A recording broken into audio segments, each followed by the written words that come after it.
उर्दू सफ़ा को सब्सक्राइब कीजिए और आने वाली हर नई वीडियो के लिए घंटी दबाइए। धुएं की तहरीर, मुसन्निफ इब्ने सफ़ी। कैप्टन जाफरी ने इंस्पेक्टर वॉल्टन को चौथा पैक पेश किया। कैप्टन जाफरी के लिए भी चौथे पैक का मतलब था चौथाई बोतल। उससे पहले ही वो आधी खाली कर चुके थे और ये कोई मामूली शराब ना थी, देसी ठहरा था।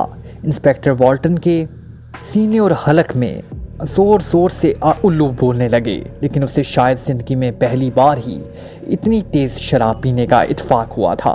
मगर वो चूँकि एक आदी शराबी था इसलिए पीता ही चला गया।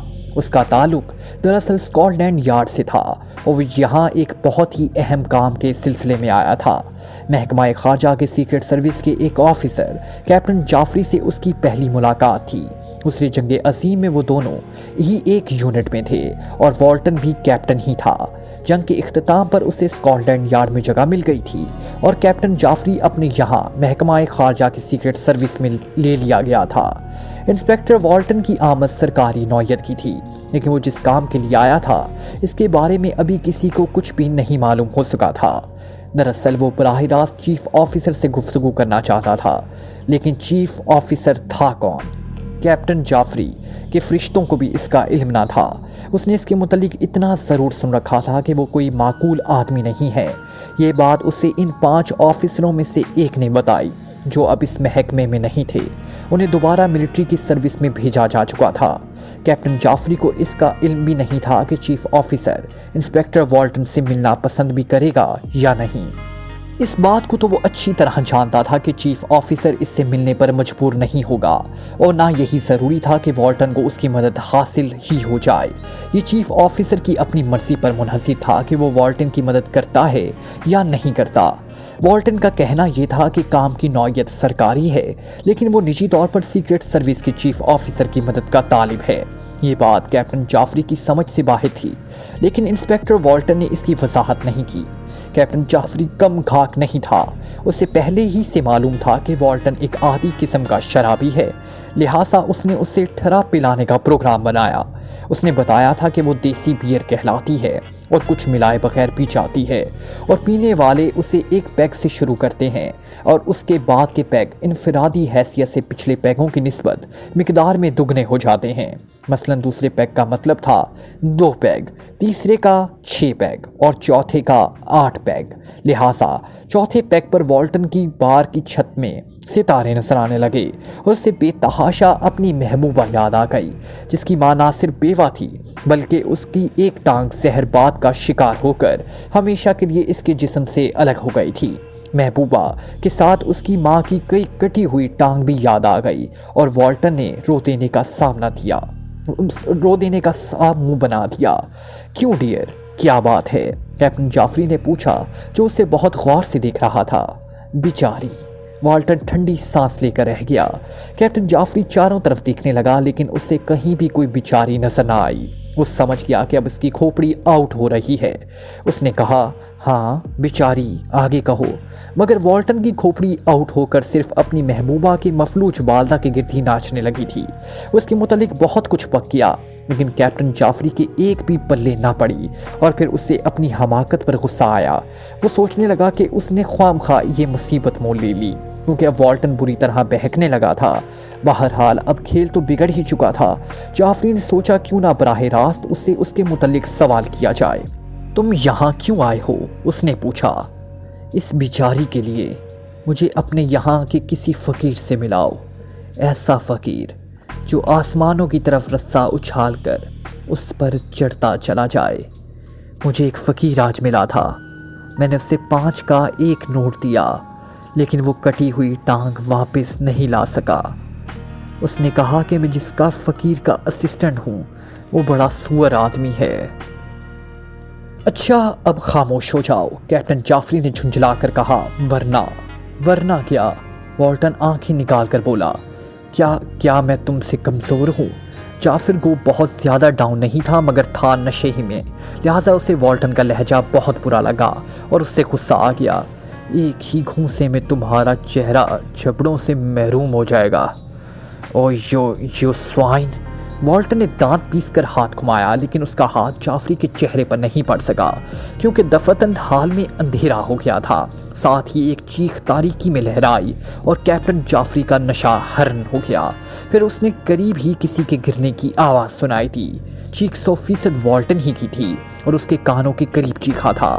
اندھیرے میں شور و گل کی آوازیں ایک دوسرے سے ٹکراتی، پھیلتی اور بڑھتی رہیں۔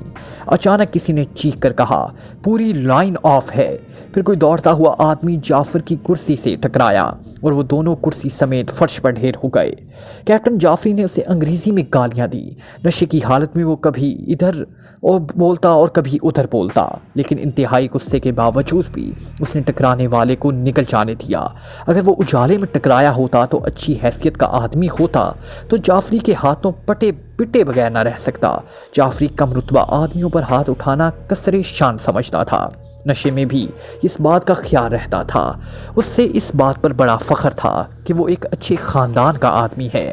اس وقت تو وہ اور زیادہ خوش تھا کہ اچانک ابھی اس نے انگلینڈ کی ایک خاندانی آدمی کے ساتھ شراب پی تھی۔ انسپیکٹر والٹن دراصل سر ہنری والٹن کا پوتا تھا اور موجودہ سر گریس والٹن کا بھتیجا۔ یک بیک حال پھر روشن ہو گیا اور لوگ اجالے میں بھٹک آنے والی چمگادڑوں کی طرح چندھیائے سے معلوم ہونے لگے، لیکن جعفری کی آنکھوں کے سامنے تاریکی کا ایک گنجان سا دائرہ تیزی سے گردش کرنے لگا، کیونکہ والٹن کو اس نے جس حال میں دیکھا وہ اس کی خواب و خیال میں بھی آنے والی چیز نہ تھی۔ وہ فرش پر اوندھا پڑا تھا اور اس کی پشت میں دونوں شانوں کے درمیان ایک خنجر دستے تک پیوست تھا۔ ہار میں ہلڑ مچ گیا۔ والٹن ٹھنڈا ہو چکا تھا۔ تھوڑی دیر بعد ڈاکٹر نے یہی بتایا۔ کیپٹن جعفری کا یہ عالم تھا جیسے اس نے ہفتوں سے شراب ہی نہ پی ہو۔ پولیس کو بیان دیتے ہوئے اس نے بہت احتیاط سے کام لیا۔ نہ تو اس نے یہ بتایا کہ اس کا تعلق محکمہ خارجہ کی سیکرٹ سروس سے ہے اور نہ یہی ظاہر ہونے دیا کہ مقتول اسکاٹ یارڈ کا کوئی سراغ رساں تھا، اور اس کے بیان میں یہی تھا کہ اس کی اور مقتول کی دوستی بہت پرانی تھی، کیونکہ وہ دونوں دوسری جنگ عظیم میں اتحادیوں کی طرف سے شانہ بشانہ لڑ چکے تھے۔ آج اتفاقاً دونوں کی ملاقات ہوئی اور جعفری نے اسے بار میں مدعو کیا۔ اس نے بتایا تھا کہ اسے والٹن کی جائے قیام تک کا علم نہیں تھا، اور ظاہر ہے ایسی صورت میں وہ کیا بتا سکتا تھا کہ اس کی کسی سے دشمنی تھی یا نہیں۔ پولیس نے اسے تقریباً 5 گھنٹے تک روکے رکھا۔ بہرحال جعفری کے لیے یہ ایک سنسنی خیز تجربہ تھا۔ اس نے بموں اور گولیوں کی گونج زمین بھی اپنی زندگی کا کچھ حصہ گزارا تھا، زخموں اور مرتے ہوئے آدمیوں کی چیخیں سنی تھی، خود اپنے ہاتھوں سے درجنوں کو موت کے گھاٹ اتارا تھا، مگر والٹن کہ اس حیرت انگیز قتل سے زیادہ وہ اور کسی چیز سے اتنا متاثر نہیں ہوا تھا۔ رات کا بقیہ حصہ اس نے جاگ کر گزارا۔ ٹھیک 5 بجے اس کے فون کی گھنٹی بجی۔ ہیلو، دوسری طرف سے آواز سنائی تھی، کیپٹن جعفری۔ ہاں، جعفری بول رہا ہوں، جعفری نے جواب دیا۔ میں X2 بول رہا ہوں۔ اوہ چیف آفیسر صاحب، فرمائیے جناب، کیا پچھلی رات تم اور والٹن تنہا ہی تھے؟ جی ہاں جناب۔ جعفری اپنا سر کھجانے لگا اور اس کی پیشانی پر 2-3 موٹی موٹی شکنیں ابھر آئی۔ کیا تمہارا بیان جو تم نے پولیس کو دیا ہے صحیح تھا؟ نہیں جناب، بھلا یہ کیسے ممکن تھا کہ میں اسے اپنی موجودہ حیثیت کے متعلق کچھ بتاتا؟ خیر، اس کے علاوہ اور سب کچھ درست تھا، جعفری نے جواب دیا۔ اگر تم پچھلی رات نشے میں نہ ہوتے تو میں اسے تسلیم کر لیتا۔ دوسری طرف سے آواز آئی، وہ دیکھیے جناب، اور ٹھراپی رہے تھے۔ لعنت ہے تم دونوں پر، اگر پوسٹ مارٹم کرنے والوں نے میدے میں بچی کچھ شراب کی شناخت کر لی تو تم بڑی مشکلات میں پھنس جاؤ گے۔ اوہو، جعفری کے حلق سے عجیب سی آواز نکلی۔ خیر، یہ تم نے اچھا کیا کہ والٹن کی اصلیت بھی چھپا گئے۔ آپ جانتے ہیں، جعفری نے متحرانہ انداز میں کہا، اور یہ بھی جانتا ہوں کہ وہ مجھ سے ملنا چاہتا تھا۔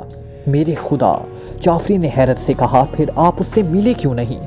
X2 سے کوئی نہیں مل سکتا۔ جواب ملا، تو پھر آپ یہ بھی جانتے ہوں گے کہ وہ آپ سے کیوں ملنا چاہتا تھا؟ جعفری نے پوچھا۔ ہاں، یہ بھی جانتا ہوں۔ اچھا دیکھو، اب تم پولیس کے ہاتھ نہیں آؤ گے، ورنہ کھیل بگڑ جائے گا۔ میں نہیں چاہتا کہ میرے محکمہ کا کوئی آدمی عوام کی نظروں پر چڑھے۔ کیا سمجھے؟ تمہیں یہ بھی معلوم ہونا چاہیے کہ پولیس تمہارے چاروں طرف جال بن رہی ہے۔ بار کے مینیجر نے اپنے بیان میں یہی لکھوایا ہے کہ تم گو کہ اس کے پرانے گاہک ہو، مگر کل تم نے بار سے شراب نہیں طلب کی تھی۔ اگر میزیں وغیرہ نہ الٹی ہوتی تو پولیس تمہاری میز پر ٹھری کی بوتل ضرور پاتی اور پھر تمہیں گھر تک پہنچنا نصیب نہ ہوتا۔ ظاہر ہے کہ یہ بات حیرت انگیز تھی۔ تم ایک انگریز کو دیسی ٹھرا پلا رہے تھے، مگر اب پوسٹ مارٹم کی رپورٹ جیسے ہی پولیس کے ہاتھوں میں پہنچی تم نہیں سمجھ سکتے کہ کیا ہوگا، لہٰذا اجالا پھیلنے سے پہلے ہی اپنی قیام گاہ چھوڑ دو۔ لیکن اگر تمہارے کاغذات میں سے ایک بھی وہاں رہ گیا تو ٹھہرو، میں تمہیں بتاتا ہوں۔ ٹھائیں اچانک ایک فائر ہوا اور گولی سامنے والی دیوار سے ٹکرائی۔ ریسیور جاوری کے ہاتھ سے چھوٹ گیا اور اس نے بے تحاشا کھڑکی سے باہر چھلانگ لگا دی۔ کھڑکی زمین سے زیادہ اونچی نہیں تھی، پھر بھی اس کے داہنے پیر میں کافی چوٹ آئی اور وہ سڑک پر تھا۔ کھڑکی سے پھر ایک فائر ہوا، اس بار بھی جعفری بال بال بچا۔ سردیوں کے دن تھے، سڑک سنسان پڑی تھی۔ جعفری نے ایک گلی میں گھس کر دوڑنا شروع کر دیا۔ اسے ایسا محسوس ہو رہا تھا جیسے وہ خواب میں دوڑ رہا ہو۔ جعفری بزدل نہیں تھا، لیکن وہ اندھیرے میں چلائی جانے والی گولیوں سے بہت ڈرتا تھا۔ کیپٹن خاور گہری نیند میں تھا۔ ٹھیک 5 بجے اس کے سرہانے رکھے ہوئے فون کی گھنٹی بجی اور خاور اس طرح اچھل کر کھڑا ہو گیا جیسے اسے اس کا انتظار ہو۔ اس کی نیند کچھ ایسی ہی ہوتی، وہ ہمیشہ گہری نیند سوتا تھا، لیکن کوئی معمولی سی آواز بھی اسے جگا سکتی تھی۔ ہیلو، وہ ماؤتھ پیس میں حلق پھاڑ کر چیخا۔ X2 اسپیکنگ، دوسری طرف سے آواز سنائی تھی۔ Oh yes sir, good morning sir, captain Khawar بوکھلا کیا۔ مارننگ، دوسری طرف سے آواز آئی۔ دیکھو کیپٹن خاور، کیپٹن جعفری خطرے میں ہے، اس کے مکان پر فوراً پہنچو، اس کے کاغذات کی حفاظت ضروری ہے، میں نہیں چاہتا کہ وہ پولیس کے قبضے میں جائیں، جلدی کرو، اجالا ہونے سے پہلے ہی تمہیں وہاں سے واپس آ جانا ہے۔ دوسری طرف سے سلسلہ منقطع کر دیا گیا۔ خاور نے تیزی سے کپڑے پہنے اور میز کی دراز سے ریوالور نکال کر جیب میں ڈالتا ہوا باہر نکل گیا۔ موٹر سائیکل سائبان کے نیچے موجود تھی، بس پھر وہ آندھی اور طوفان کی طرح کیپٹن جعفری کے گھر کی طرف روانہ ہو گیا۔ سڑکیں سنسان پڑی تھی، اس لیے چوراہوں پر روک لیے جانے کا بھی خدشہ نہیں تھا۔ موٹر سائیکل گویا فضا میں تیرتی چلی جا رہی تھی، پھر اس کا انجن جعفری کے مکان کے سامنے پہنچ کر بند ہوا۔ موٹر سائیکل ایک طرف کھڑی کر کے کیپٹن خاور درانہ انداز گھستا چلا گیا کیونکہ دروازہ کھلا ہوا تھا۔ خبردار، اچانک ایک کمرے سے آواز آئی، جو جہاں ہے وہیں ٹھہرے، پولیس۔ لیکن خاور اتنا احمق نہ تھا کہ ایسے فکروں میں آ جاتا۔ اگر پولیس اندر موجود تھی تو باہر بھی کسی نہ کسی کو ہونا چاہیے تھا، اور کوئی نہیں تو ایک کانسٹیبل ہی صدر دروازے پر نظر آ گیا ہوتا۔ کیپٹن خاور نے جیب سے ریوالور نکال کر اس کا رخ بند دروازے کی طرف کر دیا۔ اسی دروازے کی دوسری طرف کسی نے مخاطب کیا تھا اور اس دروازے کے شیشوں میں روشنی بھی نہیں دکھائی دے رہی تھی، لہٰذا جو کوئی بھی اندر تھا اندھیرے میں ہی تھا۔ کیپٹن خاور نے آگے بڑھ کر ایک زوردار ٹھوکر مار کر دروازے پر رسید کی۔ دروازہ کھل گیا، ساتھ ہی ایک شعلہ سا سنسناتا ہوا اس کے داہنے کان کے قریب سے گزرا۔ وہ بڑی پھرتی سے ایک طرف ہٹا اور دیوار سے چپک کر کھڑا ہو گیا۔ اندر گہری تاریکی تھی اور سناٹے کا یہ عالم تھا جیسے چند لمحات بیشتر نہ تو کوئی فائر ہوا ہو اور نہ کسی کے قدموں کی چاپ ہی سنائی دی ہو۔ تقریباً 3 یا 4 منٹ تک یہی کیفیت رہی۔ کیپٹن خاور چپ چاپ دیوار سے چپکا کھڑا رہا۔ وہ اس مکان کے نقشے سے اچھی طرح واقف تھا اور جانتا تھا کہ جو کوئی بھی اس کمرے کے اندر ہے، اس کے لیے فرار کی راہ اس دروازے کے علاوہ اور کوئی دوسری نہیں تھی، ورنہ وہ اتنا گاودی نہیں تھا کہ اس طرح وقت برباد کرتا۔ اچانک اندر سے روشنی کی ایک باریک سی لکیر باہر رینگ آئی۔ کیپٹن خاور اب بھی بے حس و حرکت کھڑا رہا۔ اس نے اپنی سانس تک روک رکھی تھی، لیکن ریوالور کا رخ دروازے ہی کی طرف تھا۔ روشنی کی لکیر جلد ہی غائب ہو گئی، شاید وہ کسی ننھی سی ٹارچ کی روشنی تھی جس کی شعاع پھیلتی نہیں تھی۔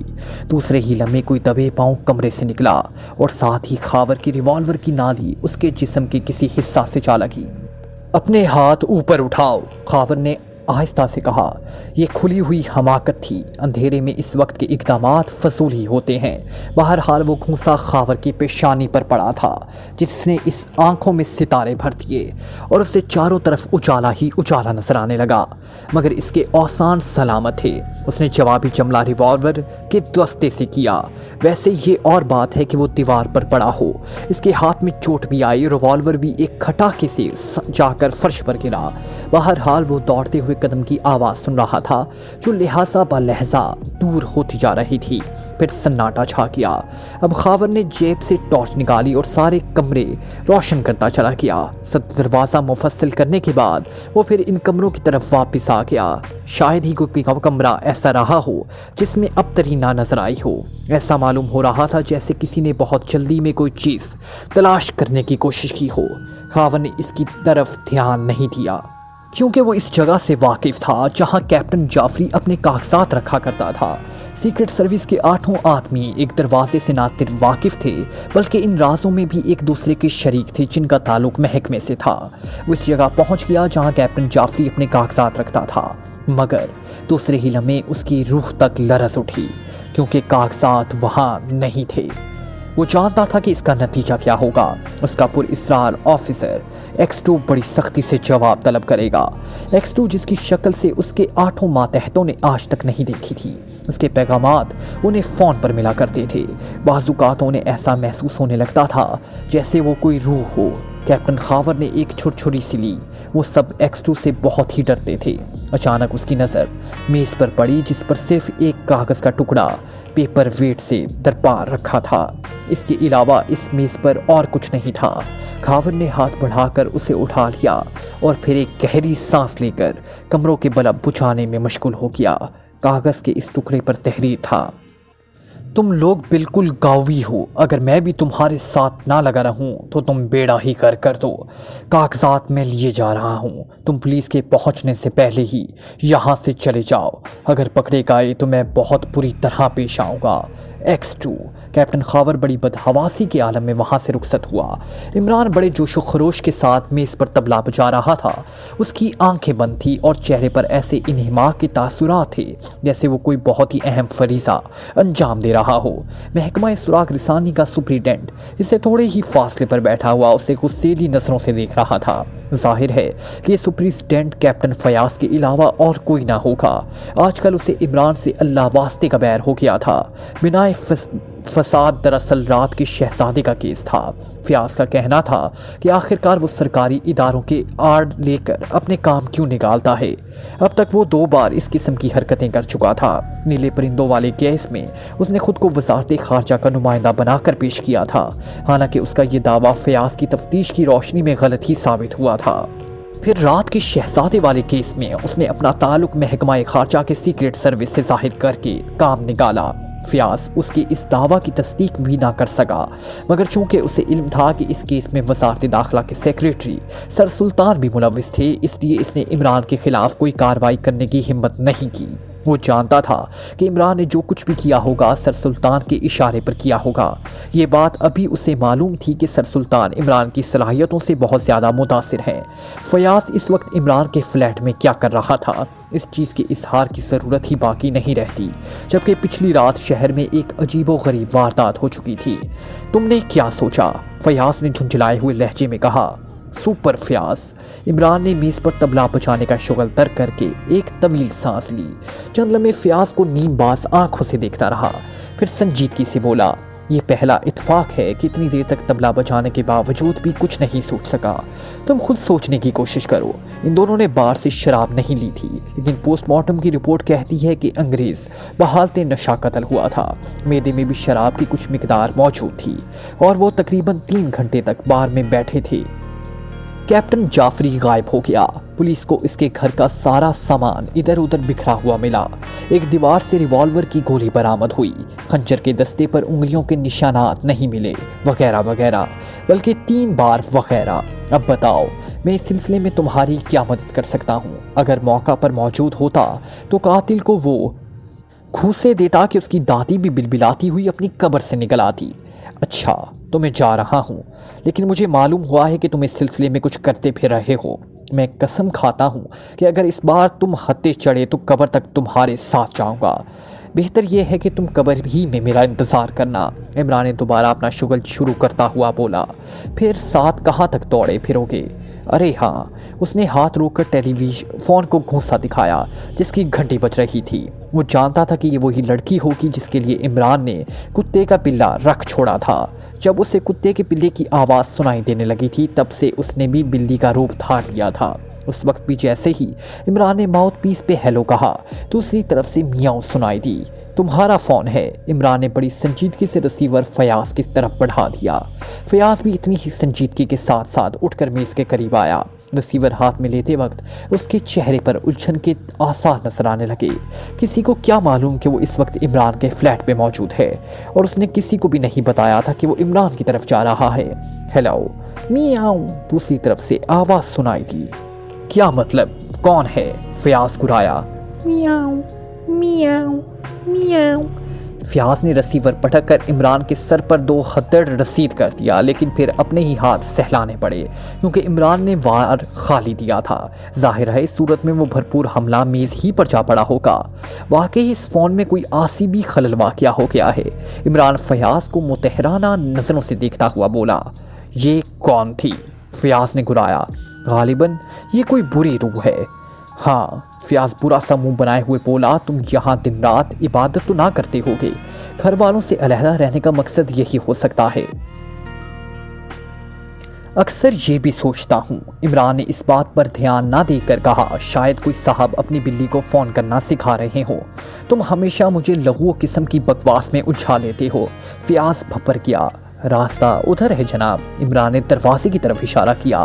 फयाज इस वक्त कुछ मूड में नहीं था। वो बात भी नहीं बढ़ाना चाहता था और फिर कर्ज भी अपनी ही थी। वो जानता था कि इमरान इब्तदा में परेशान तो ज़रूर करता है, लेकिन फिर किसी ना किसी तरह काम निकल ही जाता है। वो इमरान को धमकियां देता बाहर चला गया। कैप्टन खावर की मोटरसाइकिल ग्राउंड होटल के सामने रुक गई। उसे पोर्च तक धकेलता हुआ ले गया, फिर एक किनारे खड़ी करके होटल में दाखिल हुआ। उसके चीफ ऑफिसर X2 ने इतला दी थी कि कैप्टन जाफरी ग्राउंड होटल के कमरा नंबर 14 में मुकीम है और उससे हदायत दी थी कि वो हर हाल में जाफरी से राब्ता कायम रखे। 16वें कमरे के सामने पहुंचकर उसने बंद दरवाजे पर दस्तक दी। कौन? अंदर से आवाज़ आई। खावर। दूसरे ही लम्हे में अंदर से कदमों की चाप सुनाई दी और दरवाज़ा खुल गया। जाफरी सामने खड़ा था, लेकिन खावर उसे पहली नज़र में नहीं पहचान सका क्योंकि उसने अपनी घनी मूछें साफ करा दी थी और पहले की निस्बत कम उम्र नजर आने लगा था। तुम यहाँ कैसे? जाफरी ने हैरत भरे लहजे में कहा। X2 की अनायत। खावर कमरे में दाखिल होकर दरवाज़ा बंद करते हुए बोला। वो चंद लम्हे खड़े एक दूसरे को देखते रहे, फिर जाफरी ने कहा, X2 यकीनन कोई भूत है। ये जुमला हम इतनी बार दोहरा चुके हैं कि अब इसमें कोई जाज़बियत नहीं रह गई। कैप्टन खावर ने खुश्क लहजे में कहा, वो भूत हो या ना हो, लेकिन उसे इसकी खबर भी रहती है कि हमने दिन भर में कितने सांस लिए। अब तुम ये बताओ कि ये सब क्या हो रहा है? बैठो। जाफरी ने कुर्सी की तरफ इशारा किया। जाफरी बुरी तरह भरा बैठा हुआ था। उसने सब कुछ उगलना शुरू कर दिया। जब वो कह चुका तो खावर ने उसके मकान में अपनी कारगुजारियों का तस्करा छेड़ दिया और ये भी पूछा आखिर वॉल्टन X2 से क्यों मिलना चाहता था। खुदा जाने। जाफरी बुरा सा मुंह बनाकर बोला, मैंने अपने ही हाथों से ये फंदा अपनी गर्दन में डाला है। दफतन मेज़ पर रखे हुए फ़ोन का बसर चीख उठा। देखो कौन है? जाफरी ने फ़ोन की तरफ इशारा करके कहा। कैप्टन खावर ने हाथ बढ़ाकर रिसीवर उठा लिया। दूसरी तरफ से बोलने वाली होटल की एक्सचेंज की लड़की थी। क्या 16वें कमरे में कोई साहब मिस्टर खावर हैं? दूसरी तरफ से पूछा गया। मैं खावर ही बोल रहा हूँ। देखिए, होल्ड ऑन कीजिए, आपकी कॉल है। खावर जाफरी के चेहरे पर नजर जमाए हुए पलकें झपकाता रहा। थोड़ी देर बाद दूसरी तरफ से आवाज़ आई। कौन है? खावर। X2। दूसरी तरफ से आवाज़ आई। तुम वहाँ पहुँच गए ना? जी हाँ जनाब। कोई ख़ास बात? X2 ने पूछा। इसके अलावा और कुछ नहीं कि कैप्टन जाफरी ने अपनी मूंछें साफ करा दी हैं। X2 की आवाज़ में गुस्सेलापन था। क्या तुम्हें इसका इल्म नहीं है कि वो आदमी तुम्हारा ताक़ुब करते हुए ग्राउंड होटल तक आए हैं? और तक कैप्टन खावर की हलक से अजीब सी आवाज़ निकली और वो दोनों इस वक्त भी डाइनिंग हॉल में तुम्हारे मुंतज़िर हैं। कुछ देर कबल इनमें से एक 16वें कमरे के दरवाजे पर भी खड़ा रहा था। सुनो, कैप्टन जाफरी की ज़िंदगी ख़तरे में है। चंद नामालूम आदमियों को शुबा है कि वॉल्टन ने उसे कोई ख़ास बात बताई है, जो बात जिसका ऐलान वो पसंद नहीं करते। फिर मेरे लिए क्या हुक्म है? कैप्टन खावर ने पूछा। तुम इस वक्त तक कमरे से बाहर नहीं निकलो जब तक मैं तुम्हें दोबारा फ़ोन न करूं। दरवाज़ा अंदर से बंद रखना। बहुत बेहतर जनाब, ऐसा ही होगा, कैप्टन खावर ने एक तवील सांस लेकर कहा। दूसरी तरफ से सिलसिला मुनक़ता कर दिया गया। खावर भी रिसीवर रखकर जाफरी की तरफ मुड़ा और चंद लम्हे खामोश रहने के बाद उसने कहा, तुम वाकई ही मुसीबत में फंस गए हो। क्यों? खावर ने अपनी और X2 की गुफ्तगू दोहराई। एक कप्तान साहब, जाफरी ने बुरा सा मुंह बनाकर कहा, क्या तुम ये समझते हो कि मैं उन लोगों के डर से यहाँ छुपा बैठूं? खावर ने कोई जवाब नहीं दिया। जाफरी बोलता रहा, मैं ये सब कुछ X2 की हिदायत के मुताबिक कर रहा हूँ। वो नहीं चाहता कि पुलिस मुझ तक पहुँचे, और ये बात तुम मुझे अभी मालूम हुई है कि वो मुझे पुलिस के अलावा किसी दूसरी पार्टी से भी बचाना चाहता है। भाई, मैं ये नहीं कह रहा कि तुम डरपोक हो। खावर बोला, मैंने तो तुम्हें एक नई बात बताई है और तुम्हें खुद एतराफ़ है कि ये इत्तला तुम्हारे लिए बिल्कुल नई है। मैं सोच रहा हूँ कि वॉल्टन X2 से क्यों मिलना चाहता है और X2 इससे वाकिफ़ होने के बावजूद भी क्यों ना मिला। जाफरी ने जवाब में कुछ नहीं कहा और कमरे पर सकूत तारी हो गया। इमरान और उसके दोस्त रोशी ग्राउंड होटल के एक मेज़ पर बैठे बहस में उलझे हुए थे। रोशी कह रही थी कि सबसे पहले दूरबीन गैलीलियो ने बनाई थी और इमरान कह रहा था नई दुनिया की सबसे पहली दूरबीन गुरादासपुर के शेख चथाई ने बनाई थी। बात बढ़ गई। रोशी मेज़ पर खूंसा मारकर बोली, तुम हमेशा तंग नज़र हो। जहां मगरिब ने कोई चीज़ ईजाद की, तुमने नारा लगाया कि वाह, ये तो सदियों पहले किसी मुसलमान ने बगदाद में बना ली थी। ये क्या लग़वियत है? मैं गुरदासपुर की बात कर रहा हूँ, जहाँ बहुत अच्छा गुड़ बनाया जाता है। मेरा दावा है इंग्लैंड या अमेरिका वाले इतना अच्छा गुड़ नहीं बना सकते। मत बकवास करो, मैं नहीं जानती कि गुड़ किसे कहते हैं। ये लो, जब तुम नहीं जानती तो बेचारे इंग्लैंड या अमेरिका वाले क्या जानते होंगे। अगर उन्होंने 200-400 साल बाद गुड़ बना लिया तो यही समझेंगे कि गुड़ हमारी ईजाद है। भाई वाह, और अगर इस वक्त कोई ये कहेगा कि 400 साल पहले ही गुरदासपुर वाले गुड़ बनाना जानते थे, तुम जैसी किसी तंग नज़र औरत को ताव आ जाएगा। गुड़ क्या चीज़ है? रोशी झुंझला कर बोली, बहुत बड़ी चीज़ है। इमरान संजीदगी से सर हिलाकर बोला,